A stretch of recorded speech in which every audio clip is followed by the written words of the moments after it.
What does it take to make workshops work? And how can we facilitate collaboration that sticks and leads to results? My name is Miriam Hartness, and with the Workshops Work podcast, I am on the mission to find the magic ingredients that make workshops work. Today with me on the show is Stephan Dohrn, and we speak about the challenges and opportunities of remote leadership and why this requires facilitation skills. So stay tuned. And by the way, if you don't have pen and paper at hand to take your own notes, scroll down to the show notes to download my free one-page summary. And now, enjoy. Hello, Stephan. Welcome to the show. Hi, Miriam. Thanks for having me. Yeah, I am very curious where this conversation will lead us and bring us, and what radical inclusion means, amongst other things. And before we get there, I always start with the same question. When did you start calling yourself a facilitator? And actually, do you? I would say I identify as a facilitator. I rarely call myself that when people ask, what do you do? Because I find that most people don't really understand what that means. And then it just becomes awkward. You have to explain. And so I usually talk about the groups I work with, the things I do with them, more than saying I'm a facilitator. But it took me quite a while to understand that all the little different things that I'm doing, that actually at the core of it is facilitation. So, parts training, parts coaching, parts consulting, parts just the traditional workshop facilitation as a skill and task, but all sort of comes together in this term facilitation. So that's why after I think 15 to 20 years, started to identify as a facilitator. And I love this answer. And I think it's the first time I've heard that you would claim I identify myself as a facilitator, but I wouldn't call myself like that. And I can totally relate to the observation or the experience that people cannot really make sense of the term, and then it leads to more confusion than anything else. And this was actually the reason why I started with the podcast, because I started calling myself a facilitator. So I prepared my little pitch. I'm a facilitator. And everyone was like, what? Are you a coach? Are you a consultant? Are you a trainer? What are you? Yeah, and if you know people in therapy circles, there are different modalities of alternative therapy who call themselves also facilitator. And it's sort of similar, but it's not the same. So then it creates even more confusion. So depending on where you are, it also has certain ideas attached to the word that are not necessarily what we would understand. This is so true. And I think the most awkward situation I put myself in was at an ecstatic dance retreat. And people asked me, so other participants asked me, so what do you do? And I said, I'm a facilitator. I'm like, me too. And most of them were facilitators of either dance workshops or healing workshops or spiritual journeys. And then to explain that, yes, but no. Exactly. Yeah. So what they do is very similar. It's just that it's very focused on their therapeutic modality, right? Yeah. So, and interestingly, they use the same flow. They usually have the same priorities. So you start by creating a safe space. Everyone gets heard and seen, and you sit in a circle a lot. And still, it's so different. Yeah. Yeah. It can be. I'm finding that in my work, at least, and with this experience of the last 3 years of the pandemic, a lot more of this, we need to accommodate what people come with is coming in sort of the traditional workshop facilitation as well. So I think people are realizing that a lot of people are on edge. There's a lot of tension there that people might have been able to, I'm sure it was there to some extent before as well, but the armors were working better. So I'm finding this comes in more and more, that it becomes sort of it's not therapy, right? What we do, but that therapeutic element of welcoming in some of these things and giving space and slowing things down so people can actually calm down and be fully present with their minds as opposed to just reactive emotionally. That's a very interesting observation. So that What I hear is that in our practice, we became more mindful of the circumstances, of how participants are joining. And if I understand you correctly, that was triggered by the pandemic.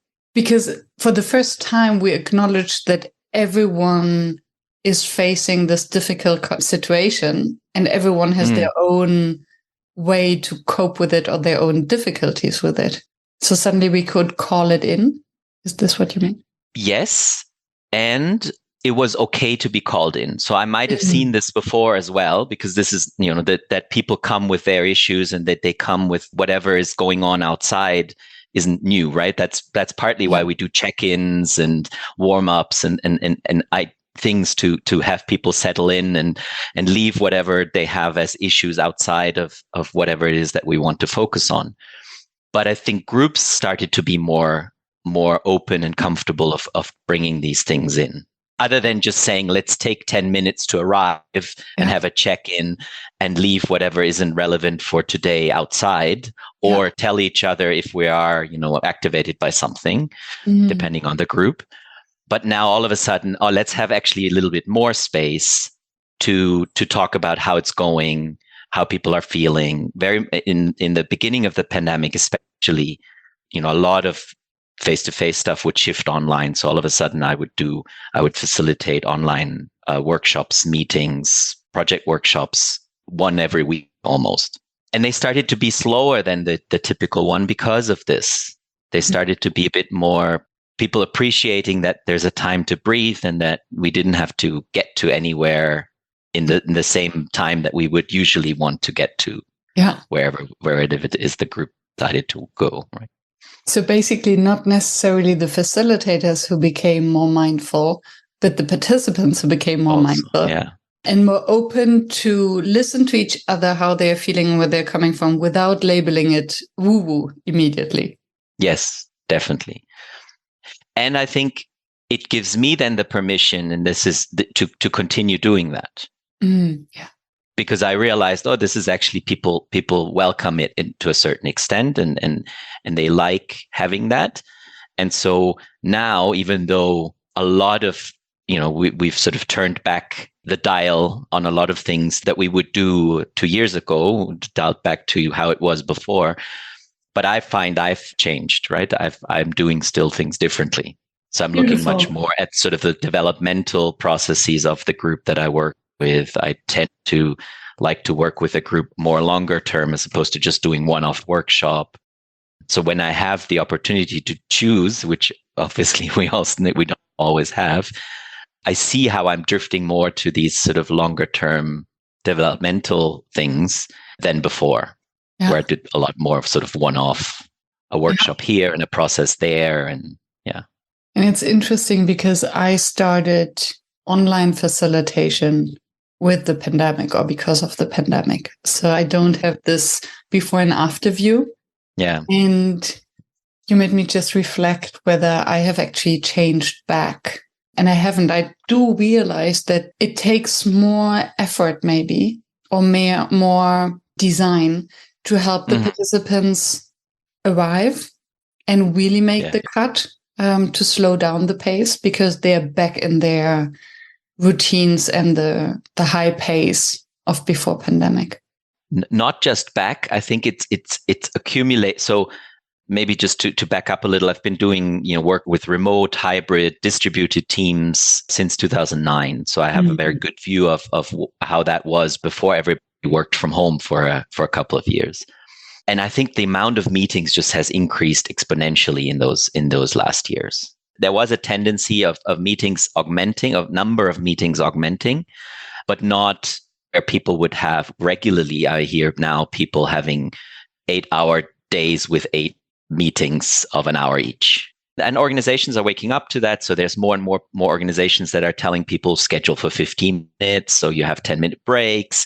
But it's still very much in that sort of, we spend most of our day, 70-80% of our day in meetings. Why do you think is that? It's the immediate attention culture, maybe we can call it that, is that it's hard to shift to more of an asynchronous culture where I do things on my time and the other might have to wait a little. for my response. So I feel obliged to respond immediately, just as much as I expect the other to respond immediately. And so oftentimes the only way to do that is having a meeting, because then the other can't escape, right? Because, we're talking now, so you have to respond to me now. Yeah. Whereas if I send you an email, you might ignore it for half the day. And I might have to send you a WhatsApp message, say, hey, I sent you an email, respond. And so you generate 3 or 4 notifications around one email. Whereas calling the person or saying, can we meet in an hour? It's just one message and then we just talk and I have my stuff resolved. Or not. And I wonder to what extent it's actually the illusion of productivity, right? Yeah. Because if we cannot resolve it, because sometimes we also need thinking time, and thinking together synchronously is difficult for some, especially if you're rather introverted or if you think to speak instead of speak to think. Yeah. And I somehow wonder whether there's also an element that it's difficult for many to work alone.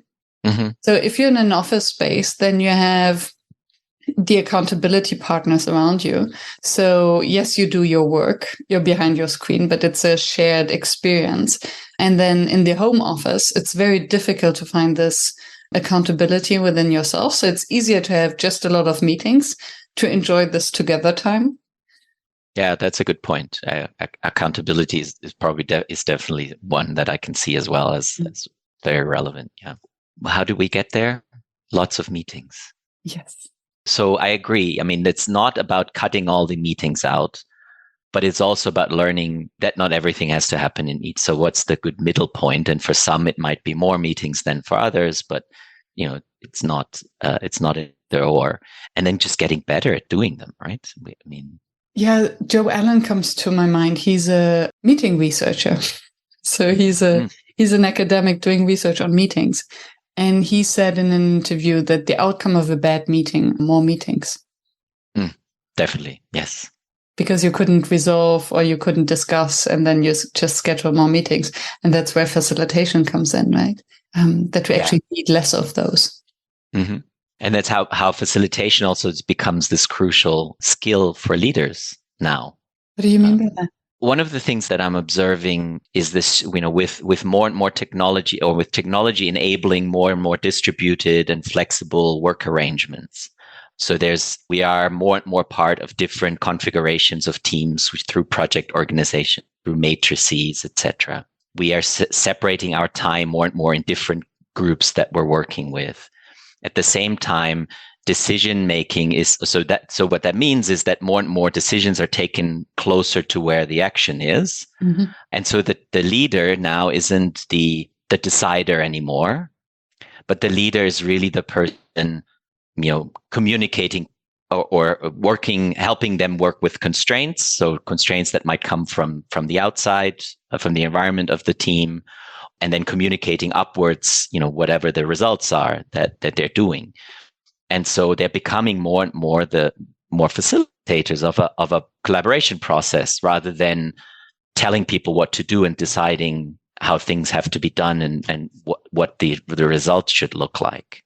Yeah, so less of a management, but in a different way. Yeah, right.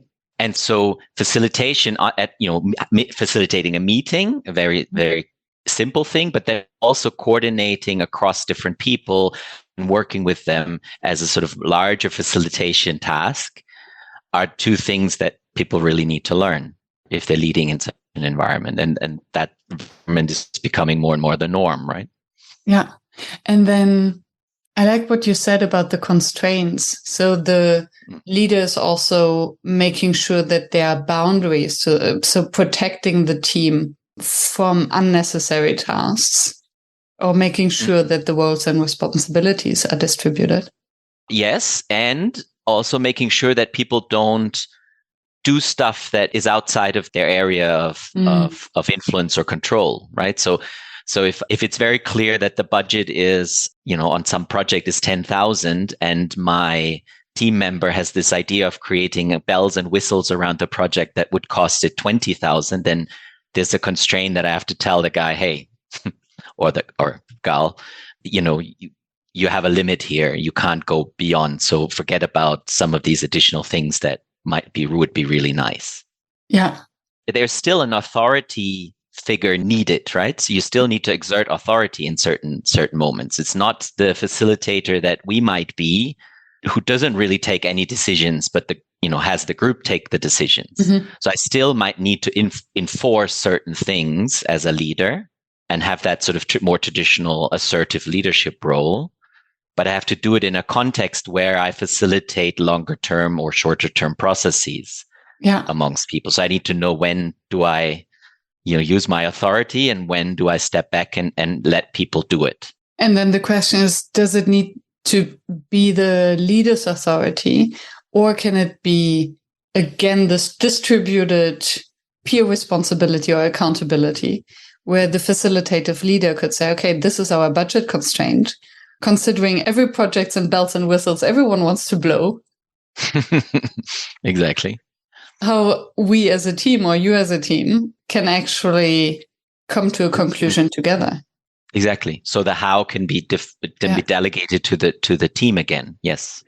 And then I wonder, to what extent, and since you work with leaders a lot, I wonder to what extent there is an impact on the ego of leaders with this shift in responsibilities. Because you said before that now organizations try decision to be taken at the lowest level, so where the action is. So there's more distributed decision making as well. So if the leaders now turn into facilitators, where people like us, facilitators, go like, hooray, finally they understand it. Yeah, exactly. Leaders might think, what the heck? I thought that I'm this authoritative figure. I'm taking decisions. I'm telling people where to go. And now they want me to be the person sitting in a circle and asking everyone how they feel. Exactly. The famous touchy-feely. I'm sure there's something like that happening. So I heard the other day, it was a discussion around why are all these executives calling their teams back into the office? And then somebody was saying, oh, it's because otherwise they have nobody to show off their Armani suits and expensive watches and show off that they're in a corner office, right? So I'm sure that at some level that's happening as well. What I think is more common is that a lot of managers, leaders, executives don't really know how to do this new way, right? So they're lost to the extent that they realize that there's a new way they need to do things. They don't have necessarily the skills and abilities developed. They don't have the experience doing it. But they also see that the other doesn't work anymore, right? I get a lot of resistance when I do my old style. I just get resistance from people, and now that they are actually far away from me, it's easy for them to ignore me, right? Before I could just get up and go to the desk, and then the person couldn't ignore me anymore. And now if they're working from home, then how am I going to do that? If they ignore my email, they ignore my email. I can't really do anything. And because I'm probably not the only boss, new ways of organizing, they have they can just say, I was doing stuff for the other project. I couldn't respond, right? I was meeting. And how am I going to, check that? Yeah. So all of a sudden, my old way doesn't work anymore. I don't really know how to do the new way yet. And I'm lost in the middle, right? Sort of this typical sort of depression point. Yeah. Where true. And then so I think that's much more the case than sort of people being sad about losing their whatever feeds their ego, their status. Yeah. Thank you for bringing up the example of many people now working for different or reporting to different individuals and leaders. And I wonder then, because then they cannot control without slipping into the role of a micromanager. So it must be trust-based. But then where is the trust coming from if there are no facilitation skills, or if even the definition of what a team is becoming more fluid? And I wonder then whether the problem lies in promoting the wrong people to leaders, or not equipping equipping them with the actual tools. Because I think what we have observed, or maybe still observe, is that those who have subject matter expertise and competences, they get promoted into leadership position. Mm-hmm. But this is exactly where they don't need necessarily the subject matter expertise, but all these other competencies. So are organizations then promoting the wrong people? I mean, I wouldn't go as far as judging that all organizations are promoting always the wrong people. But I think this pattern that you describe is definitely true. Is that you're an expert in your area, so you become visible and known in your market, and therefore you hold sort of this authority that then makes you become the prime candidate for manager, let's say.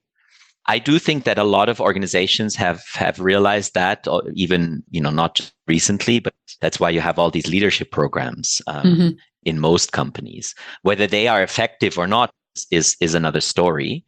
And I think what happened until about maybe 5-6 years ago is that even though they were taught in leadership trainings and management trainings that they needed to lead differently, the old model was still working, right? The micromanager model was still working to some extent because the people were in the office together. They couldn't really run away. So they just had to endure the boss the way he was, and the results were right. So nobody really cared.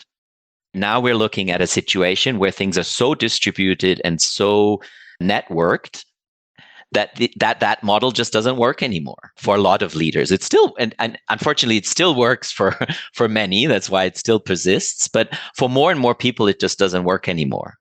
And now all of a sudden, all these lessons that leadership gurus have been telling the world for 30 years. This is not new, right? Group dynamics is from the 60s or something. Yeah, we collectively realize now we need to actually do it. Yeah. Because if we don't, people just disappear into distance, right? Yeah. I wanted to comment on one thing that you said earlier is that the only way is micromanagement, but and the other thing is trust. Is this, how do we actually build connection in this new world? And I think that's a very crucial question. Beyond sort of having facilitation abilities and skills, is this interpersonal, being able to build and maintain relationships. It's becoming really, really. So how can we? The key. Well, it's very much. I think it goes a little bit to what I mentioned in the beginning, what we talked a little bit about in terms of individual needs and stress factors coming into our meetings and into our workshops. And it's acknowledging that, we all have different contexts we're in, even more so than before, because before the work context was one, right? Everybody in the same location, in the same office. So subject to the same weather, subject to the same traffic jams, subject to the same good or bad food of the cafeteria. So the only things that were creeping in was I have, issues at home, or my kid's sick, or whatever. But other than that, we're in the same little world. And now all of a sudden we're not anymore. We're in all these different locations. So the individual experience is becoming so much more diverse. Yeah. Or the sum of the individual experiences is becoming so much more diverse. Yeah, and then it starts with acknowledging that the individual experience matters for the collective experience and the outcome of a group conversation. Yes. So when we facilitate with my colleagues, when we facilitate team development processes for remote teams, we always start at sort of an individual reflection. What works? What doesn't work for me? How is my context? What can be expected from me in what situation? How am I available? How do I like to communicate? Is it more in writing, more in talking? What stresses me? How do I react to stress? How can people tell when I'm on the edge, right? And when maybe they should beware of whatever's going on. It has to start there, but then it can't stop there, obviously, because if we stop at this is my reality now, everybody has to do what I like, we're never going to get to anywhere, because probably these interests are going to shock, right? Yeah. If I want to do everything in writing and you want to do everything in talking, there we have a problem, and we need to find an agreement. So start from what is it that works? What is it that works for me best? But then facilitate a conversation to try and find agreement of what could work as a group. Yeah, just as in every relationship. Exactly. And that process already teaches how to build connection and deepen it over time, because it shows you how, when you engage in these conversations, all of a sudden you see it's not set in stone and that people are flexible, and there is an understanding that certain things are more difficult than others. So, this person has a situation where they can't really adapt, so I can adapt. And isn't it funny that the moment we enable participants, team members, to glimpse into each other's humanity. So the vulnerability of just being a normal human being suddenly opens up opportunities to find agreement and to meet at a different level. Where in the beginning, everyone says, I want everything in writing. I want everything in real time. No. And then I loved what you said, where you explore, how do I react when I'm stressed? How does it manifest? What do we see from each other in different situations? This, I think, opens the box to realize, oh, we all have these bad days. Yeah. And we all have our ways of dealing with those bad days, right? Some people just shut down and retreat, and other people just start attacking, right? They'll become really aggressive. And so knowing, and others might try to please. So, let me just make everything harmonious so that awkward feeling goes away. And so knowing some of these patterns really helps you to first understand, okay, this person is now in their, they're clearly stressed. And maybe I can tell them, hey, it's not that important. Let's meet again next week, or let's have a think about it. But I also don't have to become reactive just because they've become reactive, right? Very often your stress triggers mine, right? Yes. Yeah. Because we take it personally. Yeah, exactly. Because if you're stressed and then maybe either you withdraw. So you're the kind of person who doesn't speak because you're stressed. And then I take it personally. I think you withdraw from me. So I might have these anxiety attacks that I did something wrong. And once we have clarity or transparency about that, we can discuss it and actually find solutions. Yeah. Yeah, making the implicit explicit. Yeah, exactly. But obviously that doesn't, it's not that like you make a list of everything, because very often people aren't even aware of some of these things for themselves. So it's a process that can take. So you start with some simple things that people are aware of. Oh yeah, I really prefer to start with the big picture as opposed to the details, where somebody else might say, no, give me all the details, because that really helps me. Or I like writing as opposed to talking, or whatever. And then you help them repeat that and go deeper and deeper as they go. How do you help remote teams, then to work better together if you have these extreme differences and preferences? Because at the end of the day, there's no right or wrong here. It's not like taking a team decision on the strategy where then everyone has to align. It's, if I do need this to work at my best, how do I find a compromise across the team? How do you facilitate this process? Maybe you have a hack. Not really. So a lot of facilitation models use this sort of, you let people think alone, have them interact in small, more intimate groups, and then bring everybody together. So we call that me, we, us. I think there's tons of different variations of this. And that same process can be used here. So me would be, what is it that works for me, helping people reflect on their preferences, etc. And then in the we part, so where you just have different configurations of people sharing, and starting to understand, where is there actually a problem? Where is there actually the need for an agreement? Because a lot of these things, people are more or less aligned, right? I mean, they've been working together already. They know how it's working to some extent. So the first part is to identifying, where is it that actually the issue is? Where does the shoe? How do you say that in English? The pebble in the shoe. German. Yeah, exactly. Wo der Schuh drückt. Exactly. And so that's the first step. And then once you have identified them, it's also not to find a solution that then everyone has to follow. So that's why I think the team level is so crucial, and is to understand what is actually the team. Because very often we talk about teams and we talk about everyone from HR, 40, 50 people in a global company. And now all of a sudden they have to do everything the same way, even though that I don't interact with 35 of those 40 people, right? I only interact with 5 of them. So I actually only need an agreement with those 5 that I'm working with daily. If I'm working on payroll, I don't necessarily need to have an agreement with somebody who coordinates trainings in the company, right? Because so there's very little interaction. And so it's really figuring out in the day-to-day, where's the machine clogged? And then what are the people that I actually need to have agreements with? So this can be a very decentralized process as well, where you don't need to have now for everyone, this has to be this way, but this group does it one way, the other group does it another. This group has more meetings than that group because, those are the types of people. And usually cultures are, it's not that we're working in a void, right? Very rarely are we doing this kind of stuff in a new meeting where there's no experience whatsoever, where there's no context that people have been exposed to before. I've actually never had that. So even if it's a new team, they are in an established organization where there is a culture. So there are certain things that they're already doing in a similar way, right?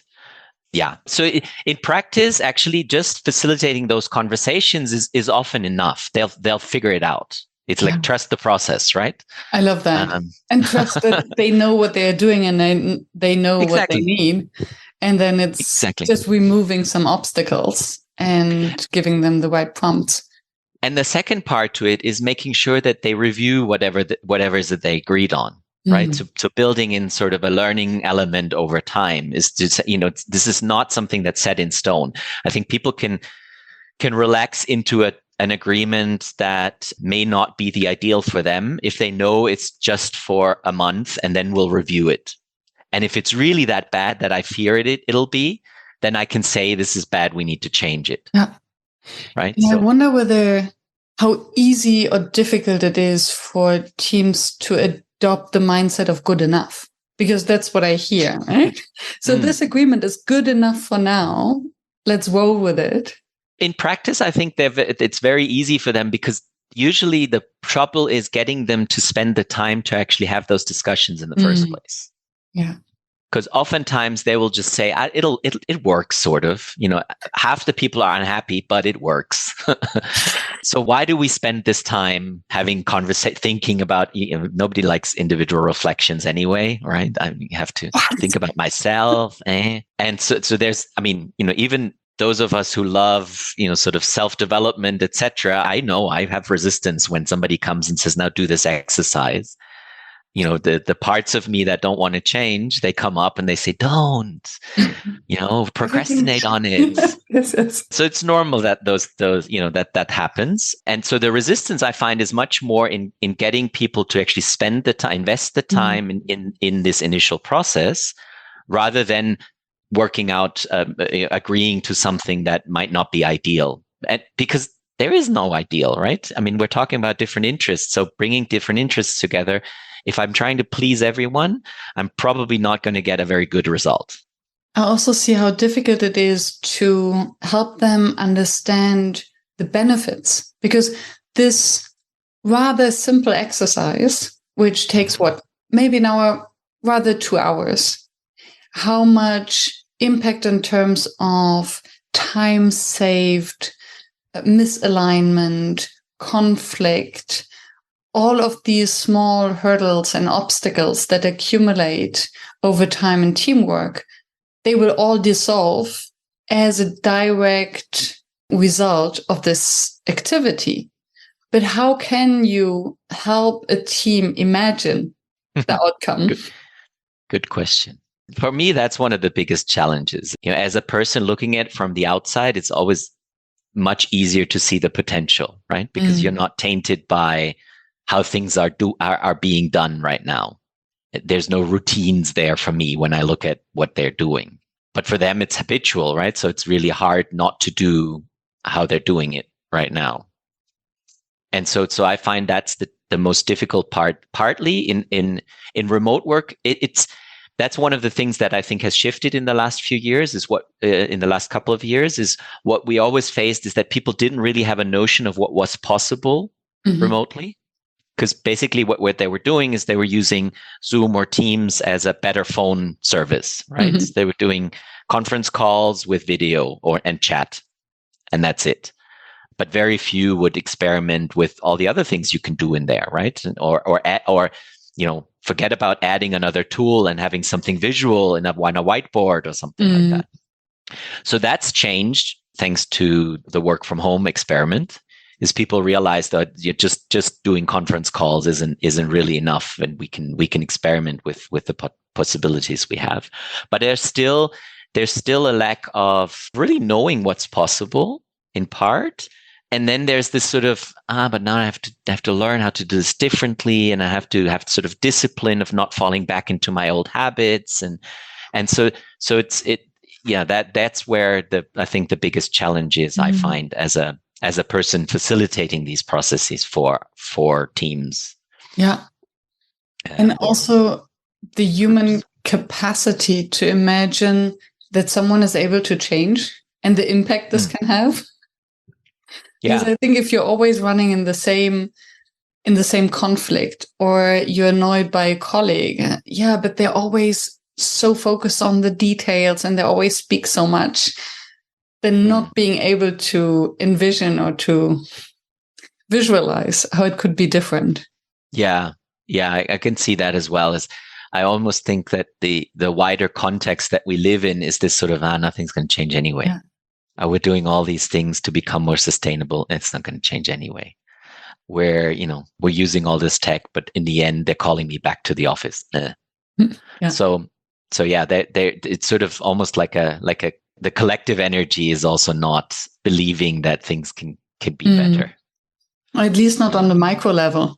It reminds me of this saying that we tend to underestimate what we can do in a year, in 10 years, and we overestimate what we can do in a day or an hour. Yes. And I have the impression that the same is true with change. We underestimate what can actually change on the micro level.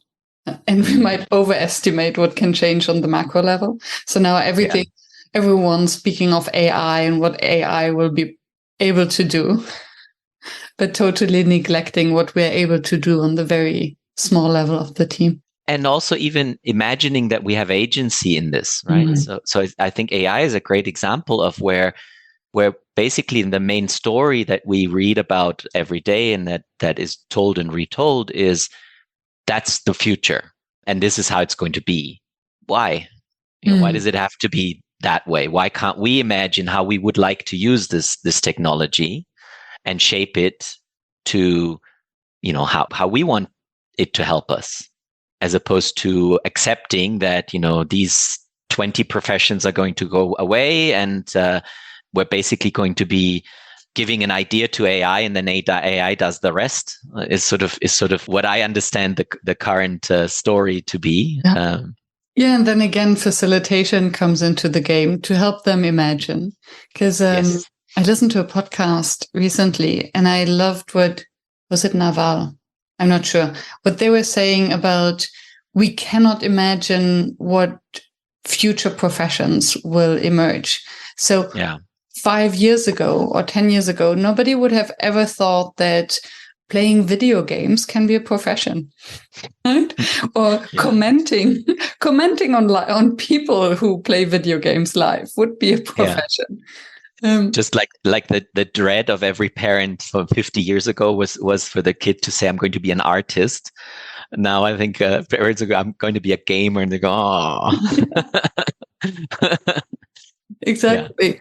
So it's easy to complain or to say, oh, all our jobs will disappear, but it's very difficult, or it can be exciting to think what kind of jobs will appear.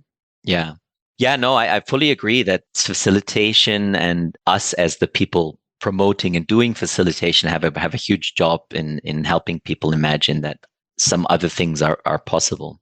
And that they have agency, as you said. And that they have agency, exactly, that they can actually pick something that they want to create and actually do create it, that it's not in vain to imagine something. What I just realized is I think many of us facilitators underestimate this impact, this to empower, enable this change of perspective of recognizing, acknowledging agency, and what kind of energy boost this can actually bring to an organization. Yes. Your companies, I would shift the conversation into a slightly different, if that's Go ahead. Yeah. Your company's name is Radical Inclusion. What does that mean? I think in the beginning it was two things. When we came up with the name, it was a cool name, and it was an expression of the things that we as a group value. So to make a statement of saying, including as many people as possible in a decision, in a process, is beneficial. Not everybody and their dog, but the people who are affected by a certain process or decision, and who can affect a certain process and decision. And implicit in that is this agency discussion, right? It's that there's a balance of power, or a re-equilibrium of power that has to happen. So it's not the usual suspects who decide something, but it's a wider group who has to actually engage with one another. And I think we're back to this process of how do you facilitate agreements on a team level. It's a very similar process. So before, at the company level or at the team lead level, somebody would say, this is how we do it, and period. And now we're saying, maybe you need to understand where your people are coming from and have them decide together with you, obviously, but not just you, how to do it. So for me, that's the expression of, that's what radical inclusion stands for. At the same time, we were talking about, how my facilitation processes are becoming more and more, or I'm becoming more and more aware of what individuals are bringing to the process. So this whole diversity, inclusion, equity discussion is coming more into my field of awareness and how it shapes how I work. And so, interestingly, radical inclusion is a term that very well fits in that as well, right? Even though it was really more about how can we create processes where as many of the people who need to be involved can be heard. So very much from a sort of open space, system in the room type point of view, right? What's the system and who has to be in the room for this to be a long-lasting, inclusive decision that this group is going to, or this process is going to take? Yeah, because if the people who are affected are not included in the process, it won't be sustainable as a solution. Yes, very often. Yeah. And before coming to the diversity, equity, inclusion part, because I think that's also very interesting, what makes inclusion then radical? Or what's the radical part? Or is it just a provocation? I think it's more of a provocation, yes. It's not that you have, again, I don't think it's that you have to include everyone in everything. It's also not feasible, right? So just like I said, yeah, also, exactly. So just like I said before, if you are facilitating an agreement among people, how are we going to be available for one another in our little remote team? It's the 5 people who work together daily that are affected and that need to have this conversation together, and not the parallel team who might, want to do things differently. There might be a point of sharing then afterwards of how others are doing it, so we can learn from it. And that's another level of inclusivity, I guess. But yeah, so radical is really more of a provocation to what's normal now. Yeah, because as you just spoke, I was wondering whether radical exclusion could fit as well. Because if we think of this core team of 5 instead of the entire group of HR, then yes, it's radical inclusion when you look at the team of 5. And when you look at the entire HR department, it's a radical exclusion, which is highly effective. Yeah, probably. It's similar to prioritization, right? It's saying no becomes a really important thing to be able to do, because otherwise you're not going to be able to focus at all. So yeah. Yeah, and then to have the conversation actually, and I loved what you said in the earlier part of our conversation about the team and the group. So who's actually part of the core team? And I wondered to what extent many challenges or problems on the team level actually happen because nobody has ever sat down to define what the team is, especially in this world that you described where people might report to different leaders and work with different teams. Yes. And then to set the boundary and say, okay, this is the team and this is not the team. Right. Yeah. And I think traditionally it was normal to be part of a team, and the team was sort of a standing long-term team that was together for several years, obviously with the turnover that you have in any company, but you would work with the same colleagues over a period of time, and you would basically exclusively work with them, right? Mm-hmm. And so this is becoming more and more fuzzy, to the point that I think a lot of people aren't really in any stable teams anymore. So they might have a couple of people they interact with a lot because they're in the same project, they end up in the same projects or whatever, but it's not sort of this traditional definition of a team that works towards a joint goal, right? Mm-hmm.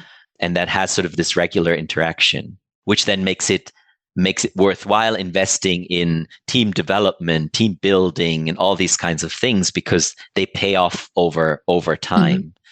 And now a lot of times I'm in this project, 2-3 month project, especially agile organizations, I think are very fluid in that.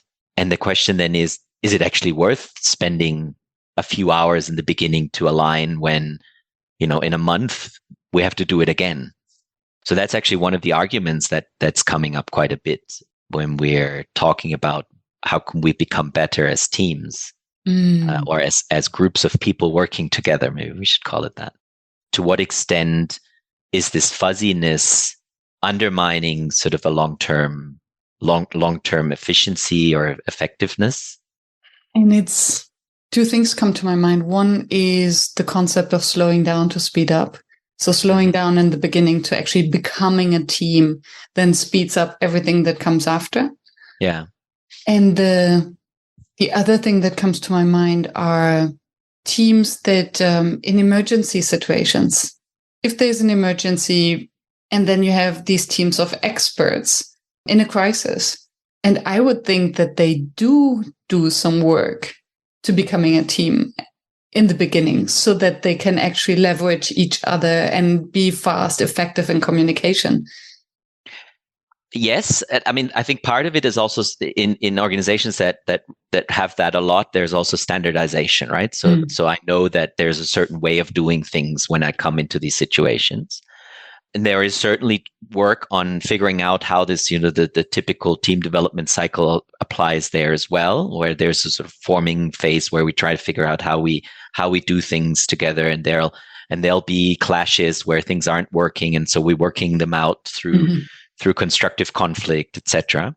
But I also think, and I think we've seen that in the beginning of the lockdowns as well, is that we compartmentalize, right? So the stuff that isn't really ideal, we just put to the side and say, for a couple of weeks, it'll be fine.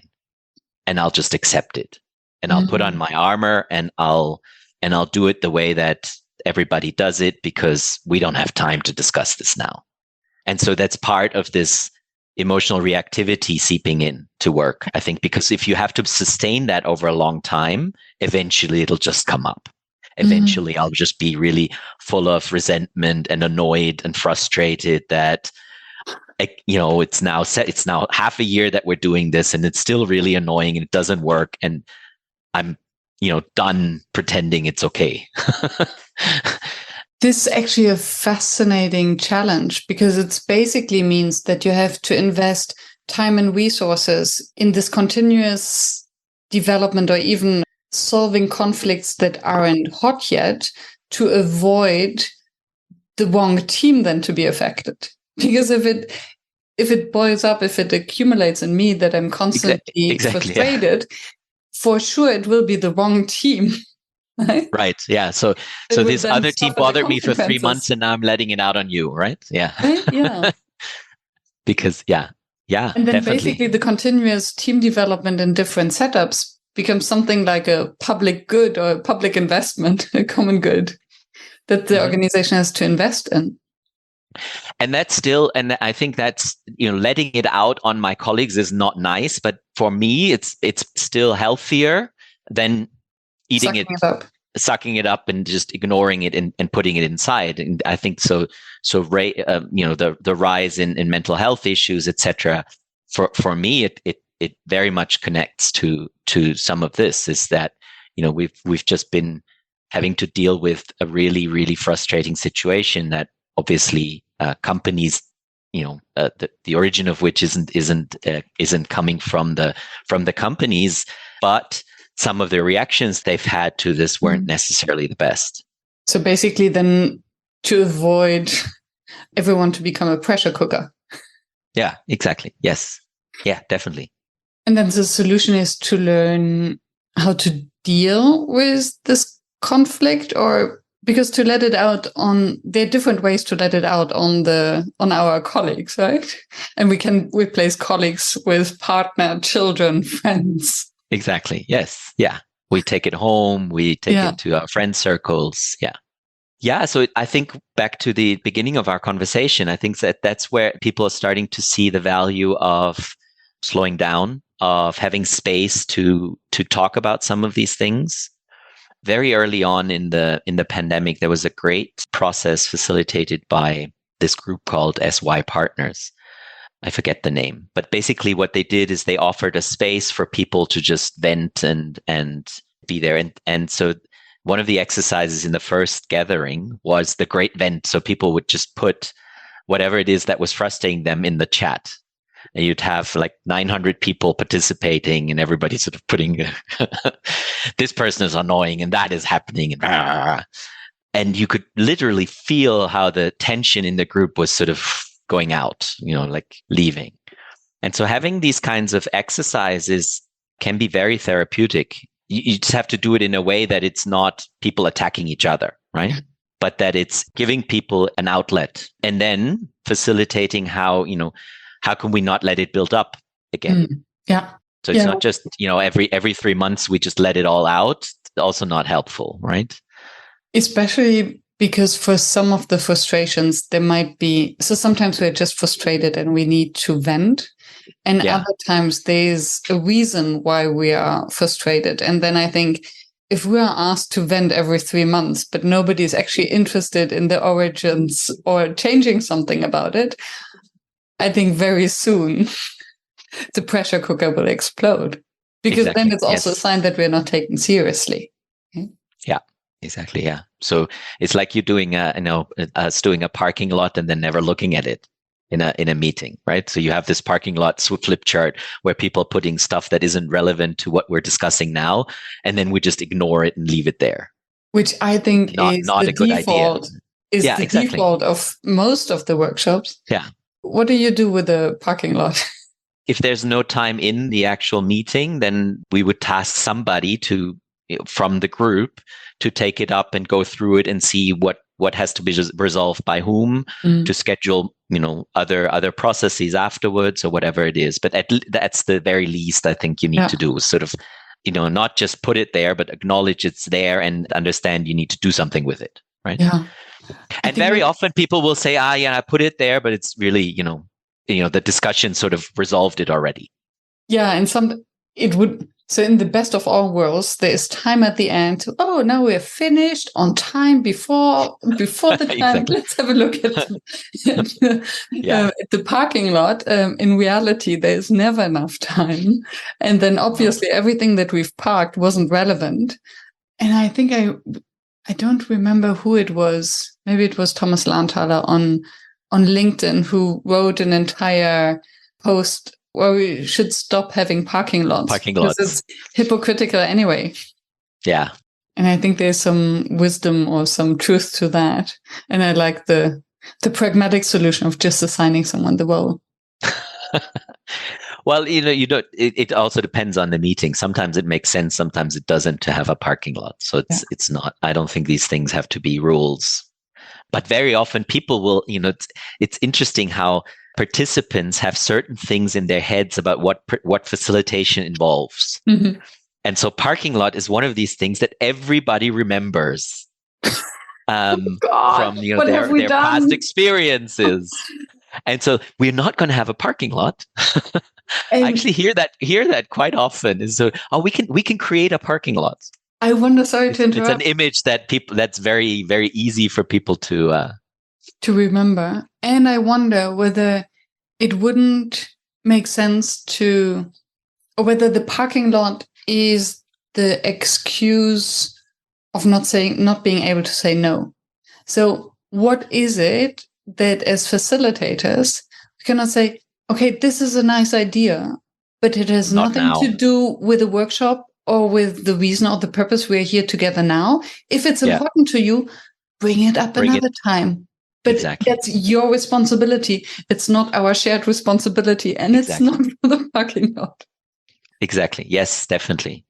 And the other thing that I think happens a lot with it's sort of in the name of efficiency, we're avoiding the uncomfortable discussion. So let's put it on the parking lot so we don't have to deal with it now. Which is even more dangerous.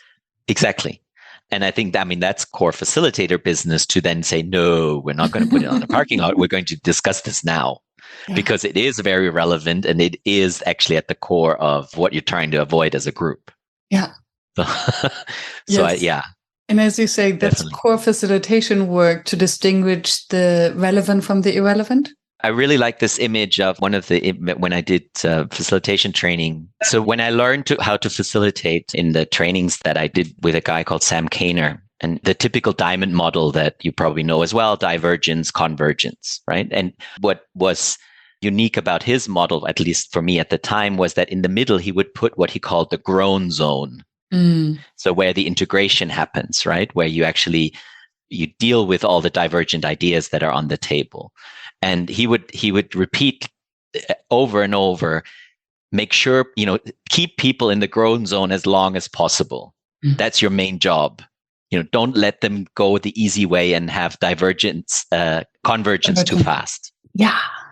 Because they're going to lose the ideas. They're going to not really talk about the stuff they need to talk about. Several people are not going to be happy with the result, but the group will have the tendency to close fast because it's just uncomfortable to be in that middle zone.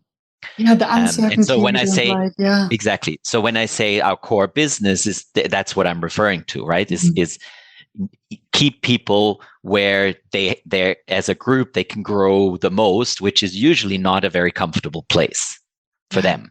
Nor is it for us necessarily, but more for them. Yeah, that's the reason why they hire us. Exactly. According to you, what makes a workshop fail? I'm not sure a workshop can, you can have bad progress and process and, not get anything done. But aside from bad preparation, bad process that, you might do without much experience, I don't think there's a failure when you don't reach results. It's really about what can we learn from this, from the facilitator's point of view, but as well as the participant's point of view. Is so things have gone that way and we haven't reached our objective. Why is that? Right? That I think that the important thing is to have that reflection. So failure would probably be not to reflect on why things haven't worked the way they did. They did like that. They were supposed to. Yeah. And I think it's hard as a new facilitator to sustain that because you need to sort of say, hey, there was nothing wrong with my facilitation. The dynamic was such that, right? And get your client or your group to reflect on that, as opposed to them blaming you, which, in the beginning, to me at least, happened quite a bit, is that we didn't reach the objective. It's the fault of the facilitator. And in some instances, it's okay to be, to take the blame if it helps the group.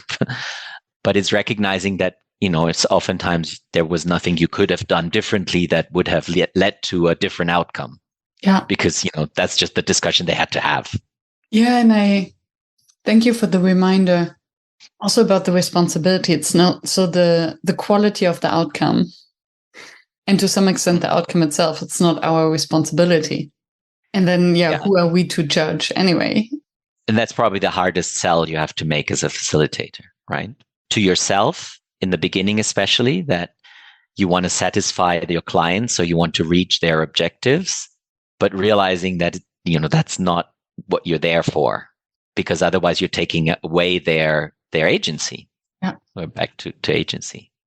And that's difficult to sell because everyone wants to buy certainty, wants to buy results. I think they want to have somebody to give the responsibility to, right? Yeah.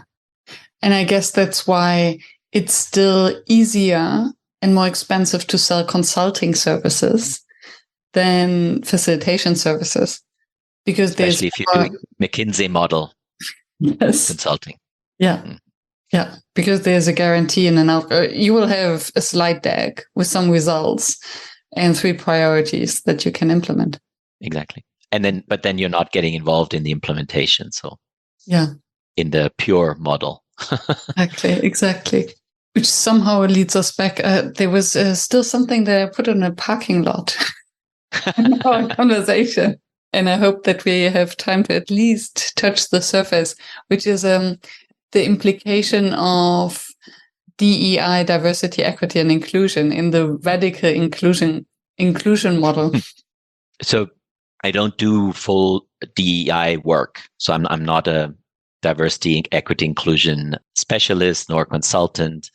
I've done a little bit of dipping my toe into the issues, and as a facilitator, I think there is a certain awareness of individual differences coming in and understanding how people are affected by whatever integration happens or doesn't happen. What I'm finding especially in team development processes, the topic of identity, so identity as BIPOC or as LGBTQ+, or as rich or poor, people are more outspoken or more clear about that they hold a certain identity and what that means for them. So when I think before, this was just sort of a private matter that I wasn't going to share necessarily with my colleagues. Now it's something that I take into other spheres of my life, and so it becomes a topic. And other things where the influence is more collective, I find they're becoming less relevant. So national culture, for example, is one where before you had sort of quite homogenous groups working together, and then you had the odd foreigner coming in, learning about, I'm an expat in India, and now I need to learn how things are, how Indians communicate, etc., which already is quite a thing to say Indians, because, regions are quite different. But so there was this, I can learn about a certain national culture and how they communicate and how they understand authority and how they deal with time, etc. And that can help me be more effective and less confrontational in those contexts. But now, most teams are international. You have these things of individual identity coming in. You have different work preferences coming in. You have all these different contexts of somebody wants to go to the office to work heads down and concentrated, and another person wants to go to the office to socialize with colleagues. And so the biggest lesson for me with all these different pieces coming in as active influencers of how groups work together is that you need to start at the individual level and understand who is it that's actually here in the group, and what are their preferences, and how do they see the world, what are the beliefs they hold about certain different things. So what some of the most interesting discussions I've had with leadership teams is starting to talk about, what do you actually believe about remote work? Is it better or worse? Do we get more done in the office? So challenging these kinds of things and having them share and see how often there's not a unified view of one is good, one is bad, but that they're actually having very different views on things, even though that's not a good example for inclusion diversity. Generally, these kinds of teams are very homogenous.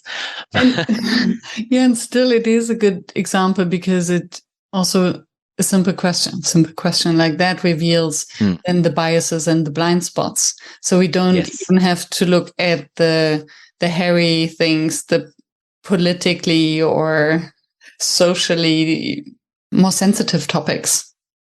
In order to realize that. I just wanted to add one more thing on the diversity, inclusion, equity topic. And that is that a lot of times when people communicate openly their identities and what that means for them, they're strongly attached to trauma. Mm. And so we talked about emotional reactivity already. So in this case, it's not just stress, but it's me being triggered in a collective trauma response, right? I might, a Black colleague might be reacting to a certain joke in a certain way because that just triggers for him. It's a racist trigger, and that triggers a certain response from him that the team needs to understand, sometimes accommodate, or hopefully accommodate, and figure out how to work within this group context. Yeah.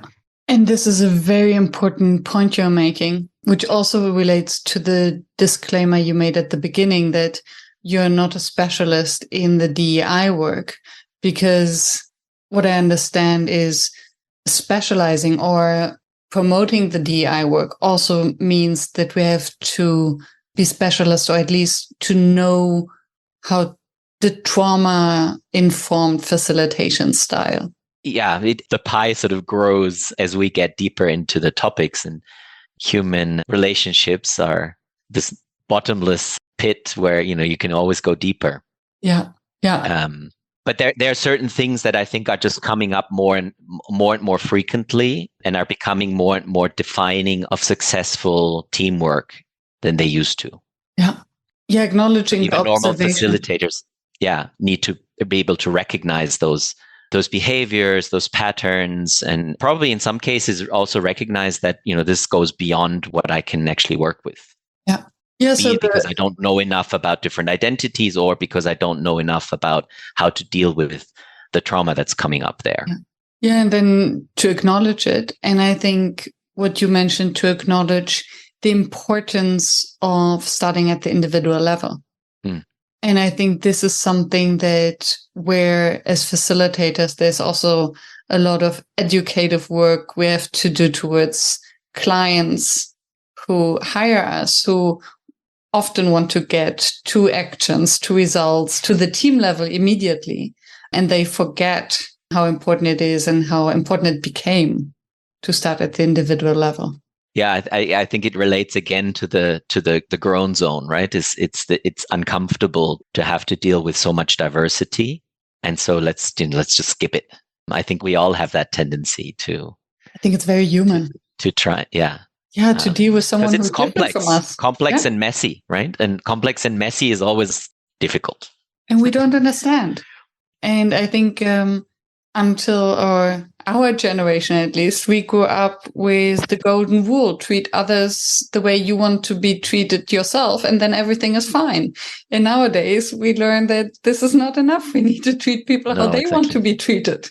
Right? Exactly. Yeah. And I think that's a big shift for many, because it's basically a rupture in our belief system and how we were raised.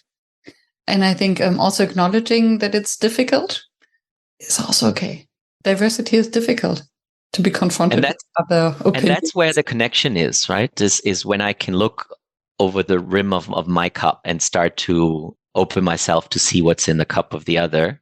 That's when I build deeper relationships. That's when I create connection, and then trust results. And all of a sudden, we can all feel safe with one another and work together so much better.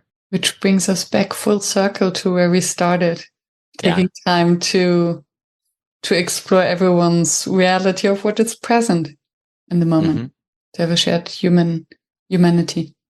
Yeah. And I think one of the things that we touched a little bit upon, but didn't really go deeper, is this idea of, so how much do you invest in this type of a process when the people that I'm working with aren't really the same in a month from now?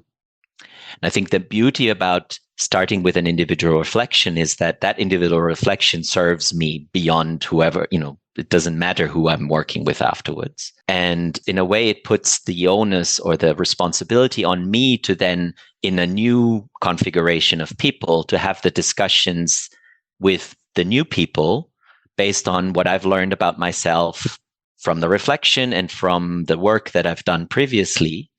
It doesn't necessarily have to be a facilitated process all the time, right? It can be just part of normal working together, is we have a new team. Let me have a coffee with this person and understand what works for them and what doesn't. And I can share what works and what doesn't for me. And then we can figure out if we need to make any agreements to make it better. So that might actually be, done in an hour coffee where I get to know the person a little bit better. And all of a sudden we know how to work together also. Yeah. And I think that's also relates to what you said earlier, that most organizations, especially those who work in an agile way, they have standards for that. Mm-hmm.